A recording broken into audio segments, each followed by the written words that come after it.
Hello' guys, নমস্কাৰ বন্ধুসকল। মোৰ অন্য এটা ভিডিঅ'লৈ আপোনালোকৰ আগত স্বাগতম জনাইছোঁ।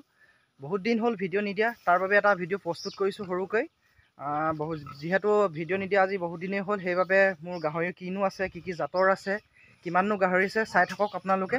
আৰু যদি মোৰ ভিডিঅ'বিলাক চাই ভাল লাগে আপোনালোকে প্লিজ এটা লাইক কৰি দিব বন্ধুসকল। যিহেতু এইকেইদিন বহুত গৰম পৰিছে, প্ৰচণ্ড গৰম পৰিছে, আৰু দুপৰীয়া গাহৰিবিলাকক আপোনালোকেও যদি যাৰ গাহৰি ফাৰ্ম আছে, গাহৰি ফাৰ্ম বুলিয়ে নহয়, ব্ৰইলাৰ, মুৰ্গী, হাঁহ যিকোনো ফাৰ্ম আছে, সেই ফাৰ্মবিলাকক অকণমান যত্ন কৰিব। যিহেতু যিমানে গৰম পৰিছে, যদি আপোনালোকে ইমান যত্ন নলয়, গৰমত লোকচানৰ সন্মুখীন হ'বলগীয়া হয়। আৰু এইফালে আমাৰ পৰিৱেশ দেখিছে, বাৰিষা হৈ গৈছে, গোটেই জংঘলেই হৈ গৈছে।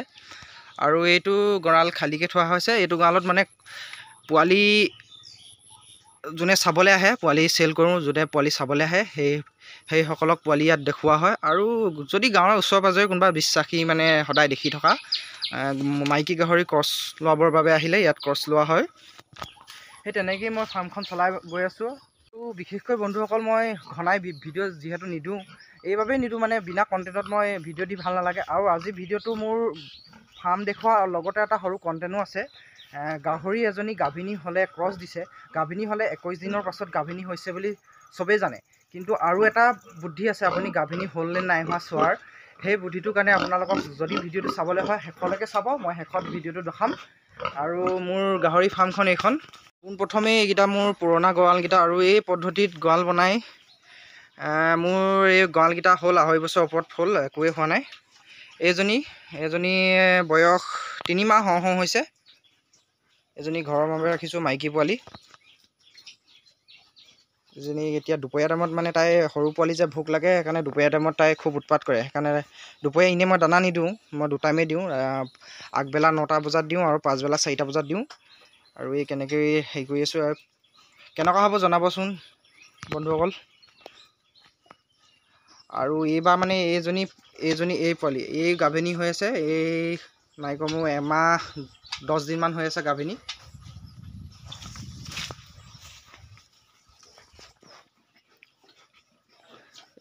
গঁৰালবিলাক ভাগিছে, আৰু বাঁহৰ গঁৰালকেইটা যিহেতু 2 বছৰৰ ওপৰত হ'ল। পোৱালি যেতিয়া ইয়াত জগে তেতিয়া এই ফাঁকলৈ নাযাব, ফাঁকেদি নাযাবৰ বাবে ইয়াত বাঁহ এক্সট্ৰাকৈ ভৰা হৈছে। আৰু এইফালে মোৰ এজনী আছে, এজনীও গাভিনী হৈ আছে। এইও 2.5 মাহ মানে 2.5 মাহ নহয়, এমাহ 5-6 দিনমান হৈ আছে। আগা পিছাকৈ গাভিনী হৈ আছে। আৰু এইফালে মোৰ বৰটো শুই আছে। এইটো বৰটো আজি ক্ৰছ দিয়া হৈছে এজনী। ইয়াৰ 11 মাহমান হৈছে। 1 কুইণ্টেল 40 কেজি 50 কেজি ওপৰত হৈ আছে। আৰু এইজনী আজি গাভিনী হৈছে, ক্ৰছ দিছোঁ মানে এইজনী।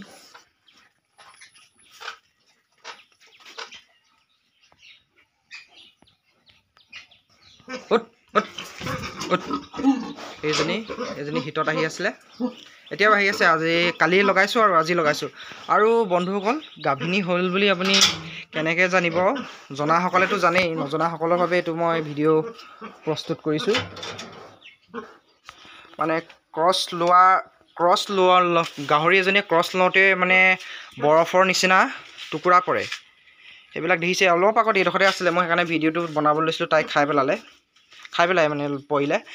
ক্ৰছ দিয়াৰ লগে লগে মানে সেইখিনি পৰে, কিন্তু সেইখিনি পৰিলে গাভিনী হৈছে বুলি জানিব পৰা নাযায়।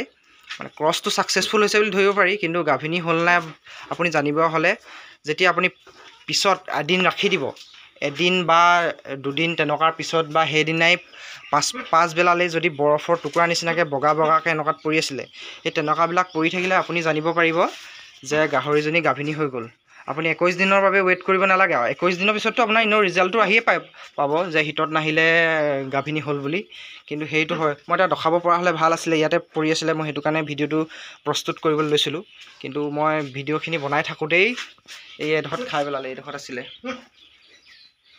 বগাকৈ। আৰু এইটো বৰটো, ইয়াৰো প্ৰডাকশ্যন খুবেই ভাল পাইছোঁ। আৰু ই বহুত ভাল, ঠাণ্ডা স্বভাৱৰ।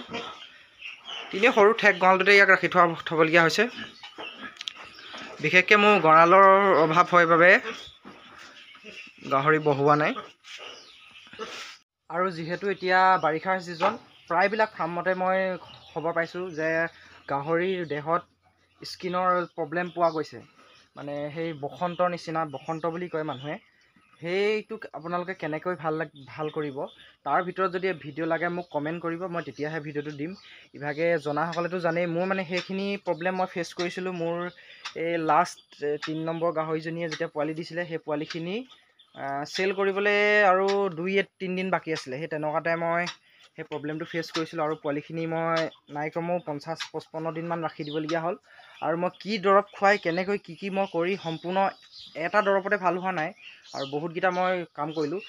কি কৰি কেনেকৈ মই ভাল পালোঁ, যদি আপোনালোকৰ দৰকাৰ হয় মোক কমেণ্ট কৰিব, মই নিশ্চয় এটা ভিডিঅ' প্ৰস্তুত কৰিবলৈ চেষ্টা কৰিম। কমেণ্ট কৰিবলৈ এইবাবেই কৰিছোঁ, মই ভিডিঅ'টো মানে মই ইউটিউবত ভিডিঅ' টোটেলি বহুত দিন দিয়া নাই, সেইবাবে বহু লোকে মোৰ চেনেলটোৰ ন'টিফিকেশ্যন নাপাবও। সেইবাবে চেনেলটো খুব বেছি শ্বেয়াৰ কৰিব। য'ত যিমান ফাৰ্মাৰ আছে, আপোনালোকে দেখাত নতুন ফাৰ্মাৰ হওক, পুৰণা ফাৰ্মাৰ হওক, শ্বেয়াৰ কৰিব। জনাসকলেও চাব, একো নাই, প্ৰব্লেম নাই, চাই থাকিব আৰু মানে শ্বেয়াৰ কৰিব চেনেলটো, যাতে মোক আগত যোনবিলাক মানুহে চাই আছিলে সেই সকলেও যাতে পায়গৈ। বহুত দিন ভিডিঅ' নিদিয়াৰ বাবে চেনেলটো বহুত ডাউন পৰি গ'ল।